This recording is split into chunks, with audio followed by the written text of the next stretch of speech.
What is the best argument against faith in God? Today, we are going to look at one of the worst.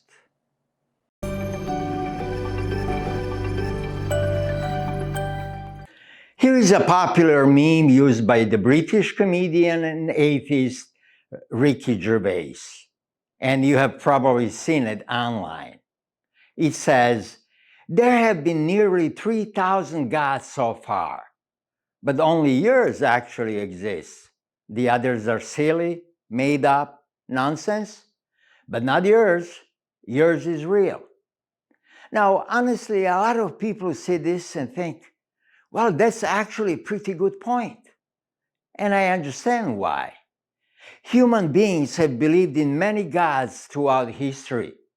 Christians reject 2,999 as false, except they are Yahweh God. And so the meme argues that Christians are not really different from atheists. Atheists simply reject one more God than Christians do. And because there have been so many religions and so many gods, the meme suggests that belief in the Christian God is arbitrary, irrational, or maybe even arrogant. At first glance, that can sound persuasive. It's funny, it's clever. And as a meme, it works very well at ridiculing Christians.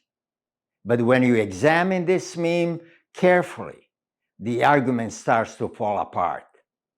Let me explain with an analogy.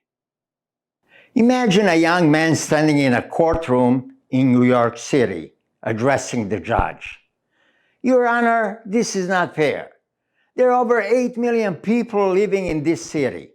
Why am I the one being charged while others are not?" The judge would probably say, "You were not chosen randomly. You were charged because there is evidence against you." And that makes perfect sense. The number of alternatives doesn't matter. What matters is whether there are good reasons to identify the guilty person. And the same logic applies to religious beliefs. Christians do not say, "Out of thousands of gods, I just happen to choose Yahweh." They say, "I reject other gods for specific reasons, and I accept Yahweh for specific reasons."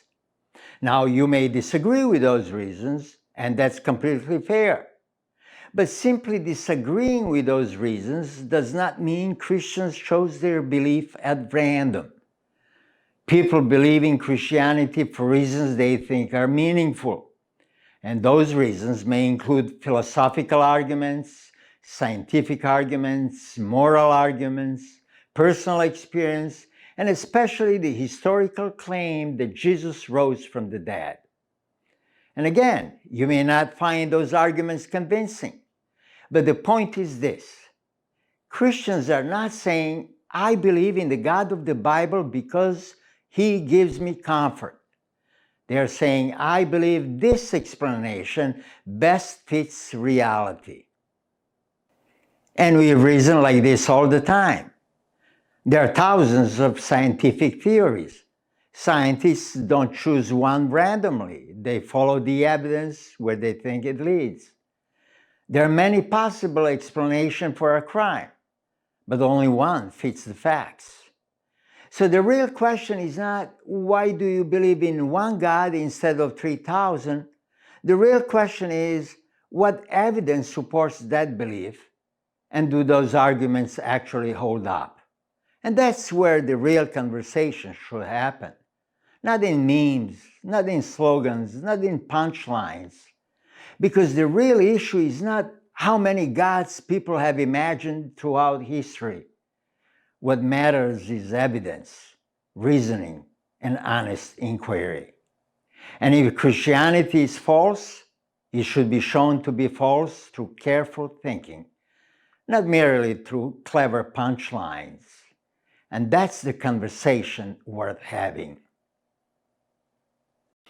And if you found this discussion helpful, feel free to share it, not to mock anyone, but to encourage serious and respectful conversation.